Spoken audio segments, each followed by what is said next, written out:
අපේ ප්‍රොඩක්ට් එක ටිකක් නීෂ් ප්‍රොඩක්ට් එකක්. එහෙම කිව්වට අපේ ෂෝරූම් එකට එන හයි එන්ඩ් එකක් බලාපොරොත්තුවෙන් එන කෙනෙක්ටත් අපිට දෙන්න දෙයක් තියෙනවා. අවුරුදු 6ක් මම ශ්‍රී ලංකන් ගුවන් සේවයේ වැඩ කරා. ඊට පස්සේ මම එමිරේට්ස් ගුවන් සේවයට බැඳුනා. ඉතින් එතනත් අවුරුදු 13ක් මං වැඩ කෙරුවා. අපි යම්කිසි දෙයක් try නොකර හිටියොත් ඒක ෆේලියර් එකක්. හැබැයි අපි යම්කිසි දෙයක් try කරලා අපිට ඒක හරි ගියේ නැත්තම් මම හිතන්නේ ඒක successful. Independent තමයි. හැබැයි අපි හරි co-dependent also because අපිට තනියම මේක කරන්න බෑ. අපි bed linen කරනවා, bath linen කරනවා. එතකොට bath robes ඒ වගේ දේවල්. අනිත් එක අපි customize කරනවා. එතකොට අපිට ඇත්තටම මේ කියන්නේ බෙඩ් ලිනන් බාත් ඕන එකක් කස්ටමයිස් කරන්න පුළුවන්. හොස්ට් කෙනෙක් ගත්තොත් එහෙම ගොඩක් කට්ටිය පික්චර් කරගන්නේ හරි මෙයා කස්ටමර් ප්‍රොවයිඩර් කෙනෙක්. නැත්නම් කස්ටමර් සැටිස්ෆැක්ටර් කෙනෙක්. ඒ පික්චර් එක ඇත්තක්ද? ඇත්තටම කැබින් ක්‍රූ කෙනෙක් ඉන්නේ මේ පැසෙන්ජර්ව A to B සේෆ්ලි ගෙනියන්න. කස්ටමර් කෙනෙක් බැන්නත් මං පළවෙනි පාර මං ඇඬුවා. ෆ්ලයිං බෑග්ග්‍රවුන්ඩ් එකක ඉඳලා දැන් මම මේ බෙඩ් ලිනන් කරන්න පටන් අරගෙන කවුරුත් දන්නේ මම මොනවද කරන්නේ කියලා. කියන්නේ හැමෝම දැනගෙන හිටියේ මං ෆ්ලයි කරන කෙනෙක් හැටියට විතරයි. ඉතින් එතකොට මම මේක කොහොමද මාකට් එකට දාන්නේ? ඒ කියන්නේ මේක අලුත් ප්‍රොඩක්ට් එකක්. අලුත් කෙනෙක් කරන්නේ කවදාකවත් මිනිස්සු අහලා නැති කෙනෙක්. එතකොට මං කොහොමද මේක මිනිස්සු අතරට ගෙනියන්නේ? කවුද මේක ගන්නෙ? I am a no nonsense person. I am friendly. I will do a lot of things for you, but you can't take me for granted. You can't.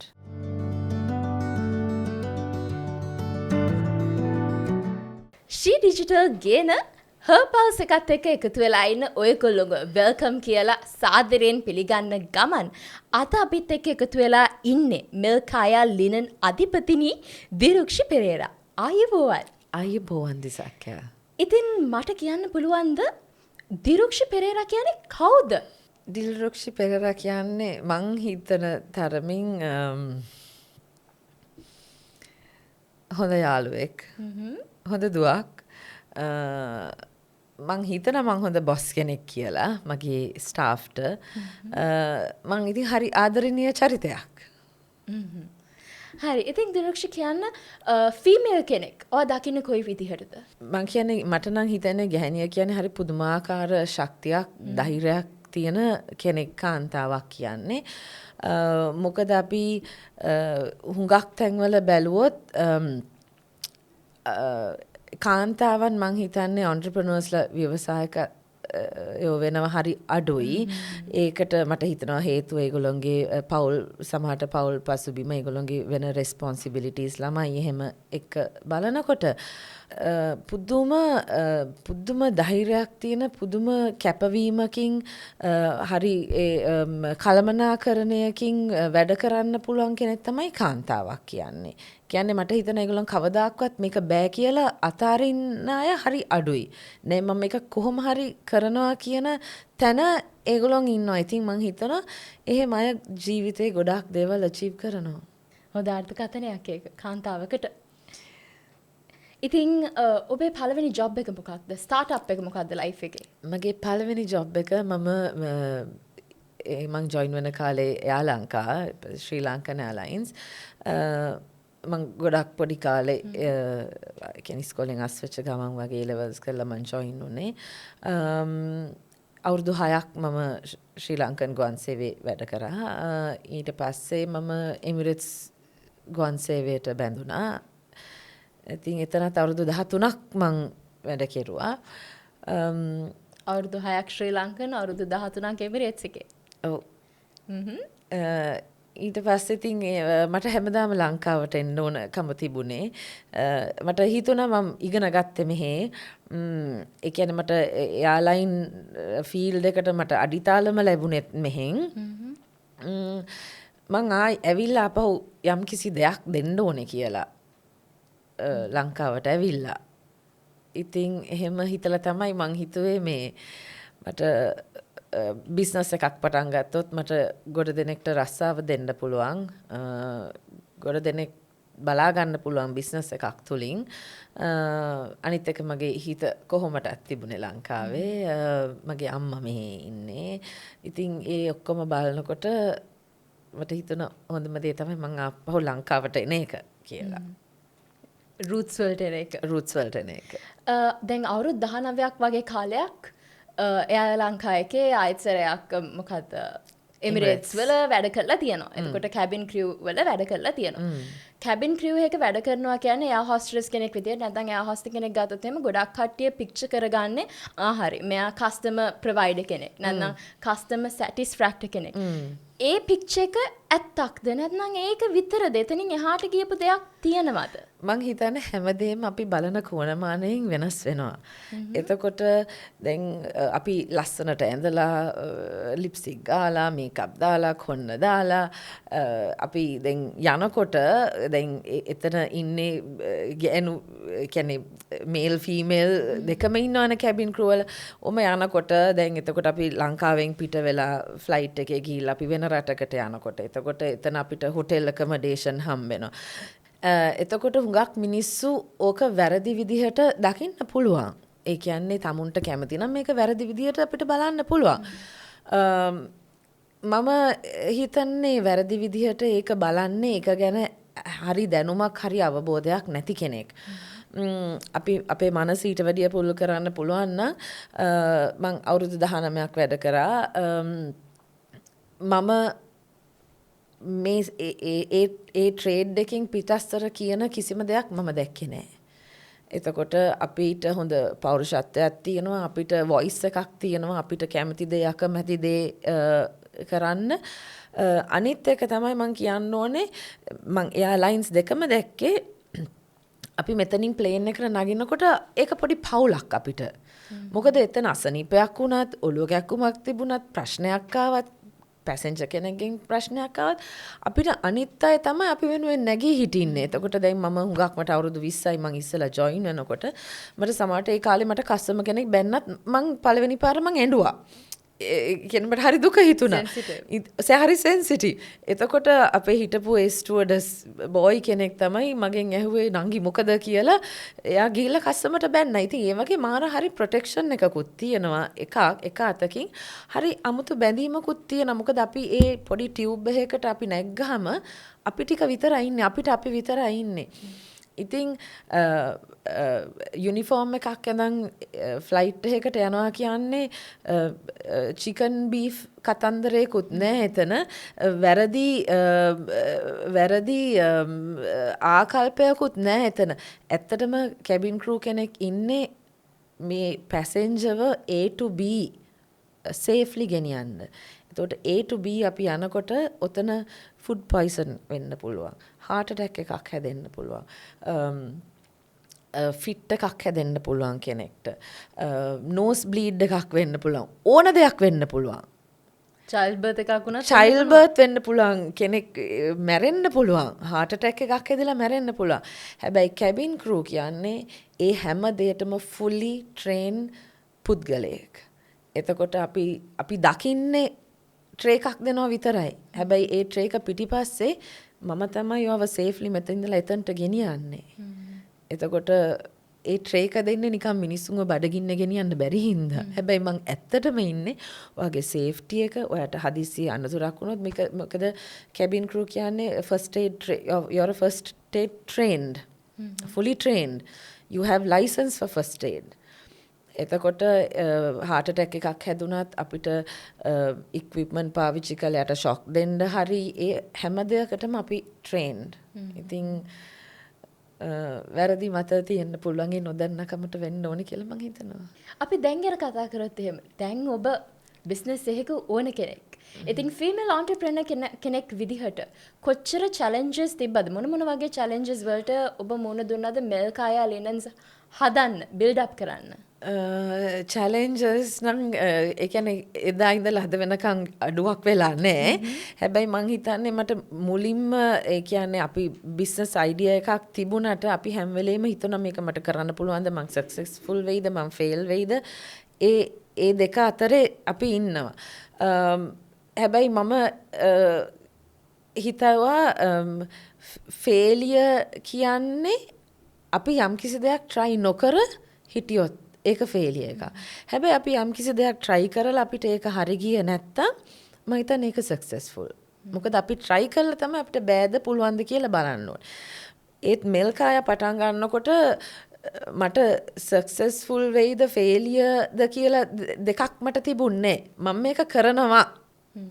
Like there's no plan A and B. I have one plan, that's plan A, and I'm going to make it. No backups. No backups. Absolutely no backup.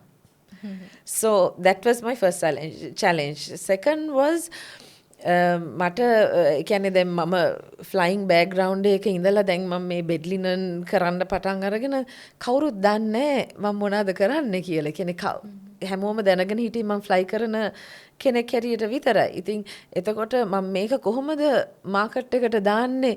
ඒ කියන්නේ මේක අලුත් product එකක්. අලුත් කෙනෙක් කරන්නේ කවදාකවත් මිනිස්සු අහලා නැති කෙනෙක්. එතකොට මම කොහොමද මේක මිනිස්සු අතරට ගෙනියන්නේ? කවුද මේක ගන්නේ? මගෙන් ඒ එකක්. එතකොට මට කියන්නේ කිසිම බිස්නස් එකක් ගැන කිසි පුහුණුවක් තිබුණ නැති හින්දා කොහොමද මං හරි කෙනාව රෙක්රූට් කරන්නේ? එතකොට මං කොහොමද මේක කියලා දෙන්නේ? ඉතින් ඒ වගේ චැලෙන්ජස් තිබුණා. කොහොමද ඒවා ඕවර්කම් කරේ? ඕවර්කම් කරේ මට හැම වෙලාවෙම මට චැලෙන්ජ් එකක් මට ප්‍රශ්නයක් ආවොත් මං ප්‍රශ්න දිහා බලන්නේ. මට ඕනේ උත්තරය හොයන්න. එතකොට මම ප්‍රශ්න දිහා බල හිටියොත් මට ඩිස්කරේජ් වෙන්න පුළුවන්. එතකොට තවත් කෙනෙක් ඇවිල්ලා කියනවා ඔව් මටත් මේ ප්‍රශ්නේම තිබුණා අයියෝ මටත් මෙහෙම වුණා කියලා. මං එහෙම නැතුව මං හිතුවේ මේක තමයි මගේ ප්‍රශ්නේ. දැන් මං කොහොමද මේකට උත්තරය හොයන්නේ? අපි ඒක හොයාගෙන යනකොට අපිට එක එක්කෙනා මුණ ගැහෙනවා. දැන් සමහර වෙලාවට ඒ කෙනා දන්නෙත් නෑ අපේ ප්‍රශ්නට උත්තරේ දුන්නා කියලා. ඒත් ඔය කතා කරනකොට අපි ඒ කියන්නේ යම්කිසි ෆ්‍රෙන්ඩ්ෂිප් සම්බන්ධතා ඇති කරගන්නකොට අපිට එක එක්කෙනා එනවා උදව්වට. දැන් අපි කියනවානේ හරි ඉන්ඩිපෙන්ඩන්ට් කියලා. ඉන්ඩිපෙන්ඩන්ට් තමයි. හැබැයි අපි හරි කෝඩිපෙන්ඩන්ට් also because අපිට තනියම මේක කරන්න බෑ. එතකොට දැන් මම තනියම මේකට අයිඩියා එකක් ආවා කියලා හරි මම මෙතන ඉඳගෙන දැන් බෙඩ් ෂීට් මහනවා කියලා මට මහන්න බෑ. හැබැයි මං තව කෙනෙක්ගෙන් ඒක මහන්න පුළුවන් කෙනෙක්ගෙන් මගේ ඉගෙන ගන්න පුළුවන් කෙනෙක්ගෙන් මං ඩිපෙන්ඩ් වෙන්න ඕනේ. එතකොට ඒ වගේ අපිට හුඟක් දෙනෙක් අපේ ජීවිතයට ඉන්නවා ළඟා වෙනවා. ඒක දීර්ඝ කාලීන වෙන්න පුළුවන් කෙටි කාලීන වෙන්න පුළුවන් ඒ for the moment වෙන්න පුළුවන්. ඒ වුණාට අපිට ගොඩාක් අයගෙන් උදව් ලැබෙනවා. අපි චුට්ටක් වටපිට බැලුවොත්. හරි. මෙල්කාය ලිනන් වලින් හම්බෙන්නේ මොනවාද? ඒක නම් හොඳ ප්‍රශ්නයක්.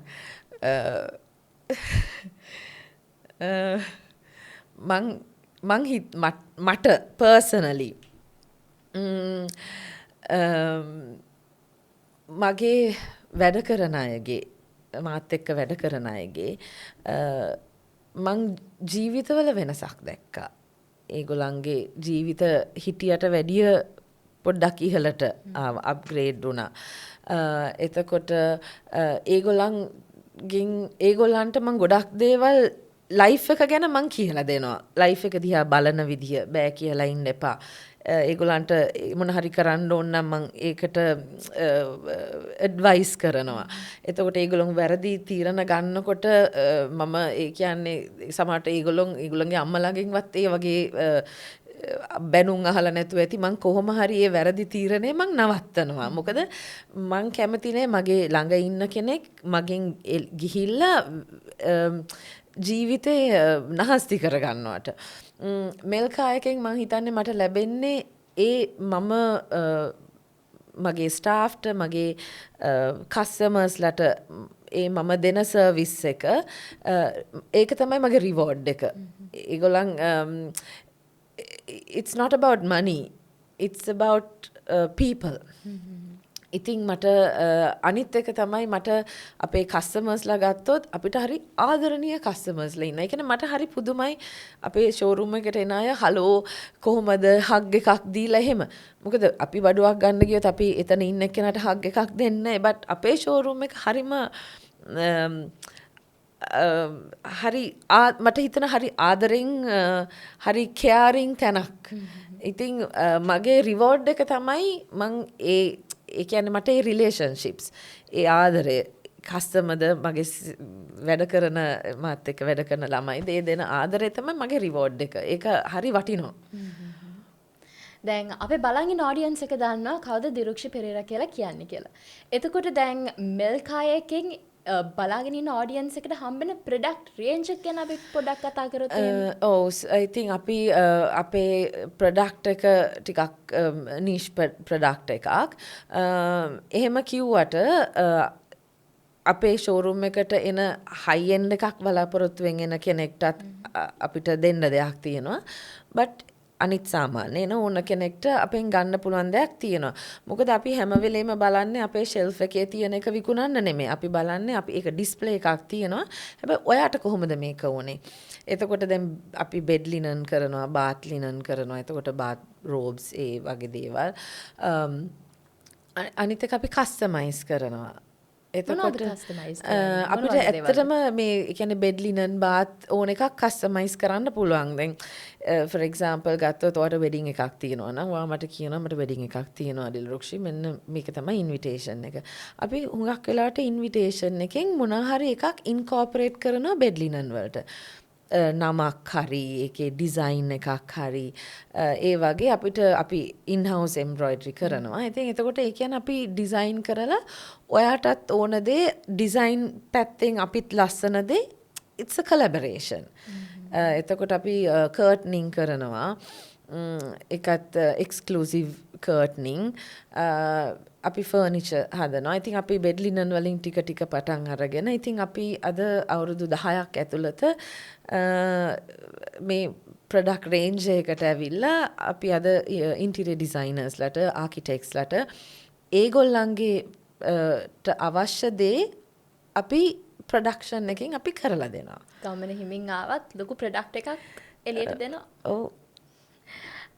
මට ඊට පස්සේ දැනගන්න පුළුවන් වර්තමානයේදී කාන්තාවන්ට වෙන සිද්ධිත් එක්ක ඒ කියන්නේ වෙන අපහසුතාවයන් එක්ක කාන්තා ව්‍යවසායිකාවක් විදිහට දන්නවා කොච්චර අමාරුද කාන්තාවකට තනියම ප්‍රවේශමෙන් ගොඩනැගෙන්න කියලා.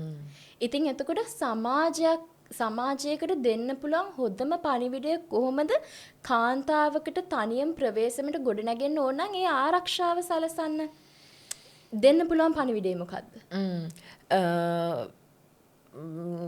කාන්තාවක් හැටියට මට හිතෙනවා ඉස්සෙල්ලම මම කවුද තමන් තමුන්ව දැනන් ඉන්න ඕනේ. අපිට හුඟක් වෙලා තියෙන්නේ අපි ඇතුළාන්තයට අපි ගිහිල්ලා අපි කවුද අපිට තියෙන ස්ට්‍රෙන්ත්ස් මොනවද අපිට තියෙන වීක්නසස් මොනවද කියලා හොයාගන්න එක. එතකොට මගේ පරණ රස්සාවෙන් මම ෆ්ලයි කරනකොට මම හොයාගත්ත සමහර වෙලාවට මම හිතන අපේ ශ්‍රී ලංකාවේ කාන්තාවන්ට ගොඩක් තියෙන අපිට කෙලින් දෙයක් කියන්න බෑ. අපිට හිතන දේ අපිට කියන්න අපි හරි බයයි. කවුරු මොන හරි හිතයිද කවුරු හරි ඒක අපිට ඒකට බනීද කියලා අපිට එතකොට අපි අපේ කොන්ෆිඩන්ස් එක අපි ගොඩනගා ගන්න ඕනේ. එතකොට දැන් මගේ පරණ ජොබ් එකෙන් මං ඇත්තටම හොඳ පෞරුෂත්වයක් මං ගොඩනගා ගත්තා. මං කොන්ෆිඩන්ස් එකක් ගොඩනගා. මොකද ඉස්සර මම ටිකක් අර සෙනග අස්සේ සෙනග බලන් ඉන්නකොට එතනින් ඇවිදින්න මට ටිකක් ලැජ්ජයි වගේ. හරි හැබැයි මං යුනිෆෝම් එකක් ඇඳලා මම මේකප් දාලා මගේ කොණ්ඩේ දාලා මං අර මිනිස්සු 400ක් මැදින් එයාක්‍රාෆ්ට් එක යනකොට මට මාර හරිම මේ කොන්ෆිඩන්ස් එකක් තේරුණා.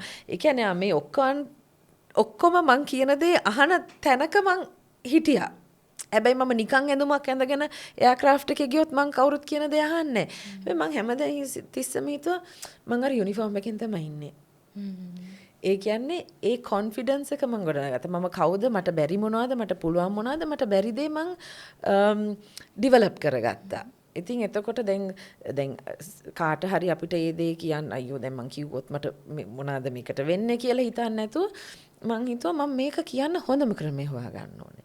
එතකොට I have a voice, I have an opinion, I should be heard. මං හිතන්නේ මගේ පවුල් පසුබිමනොත් මට ඒක ආවා. මොකද අපි හැම වෙලේම ටිකක් ඕපන්. මට දුක හිතුණත් මං කියනවා, මට තරහ ගියොත් මං ඒක පෙන්නනවා. අපි ඒක එහෙම කරන්න ඕනේ. මොකද අපේ ඉමෝෂන්ස් අපි පෙන්වන්න ඕනේ. ඒ ඔක්කොම එක තමයි අපි හැදිලා ඉන්නේ. ඉතින් අහපු ප්‍රශ්නේ දිසක්ය කාන්තාවක් කොහොමද තමුන්ගේ ආරක්ෂාව? එකක් තමයි මම කවුද කියලා දැනගන්න ඕනේ. අනිත් එක තමයි මම කවුද කියලා මගේ ඒ කොන්ෆිඩන්ස් එක මං එළියට පෙන්වන්න ඕනේ. I am a no-nonsense person. I am friendly. I will do a lot of things for you, but you can't take me for granted. You can't. So you have to have your boundaries. I am willing to go this far, but I have a boundary. If you disrespect me, I will pull myself out. Okay. If you say something to hurt me, I will ask why. So you ask questions. You don't have to take what people say. I'm not going to hurt my inner self. I'm not going to lose my peace over something stupid that you have told me, which you don't even know about. So inner peace is the most important thing. You should not let outside circumstances disturb you, because that disturbs the whole thing. So you have to create inner peace. You have to know who you are. You have to know who you're dealing with. You have to know who your enemy is. So it's about a balance. You need Everything to have to be balanced. Everything has to be balanced. Okay. ඉතින් අද අපිත් එක්ක එකතු වුණාට හර්පල්ස් එකත් එක්ක එකතු වුණාට බෙහෙවින්ම ස්තුතියි. රැඳී සිටින්න අපිත් එක්ක හර්පල්ස් ෂී ඩිජිටල් එක්ක මෙවන් වූ ලස්සන ටොක් ෂෝ එකක් අපි ආයෙත් අරගෙන එනවා. ඉතින් එතකන් රැඳී ඉන්න. Thank you, Disakya.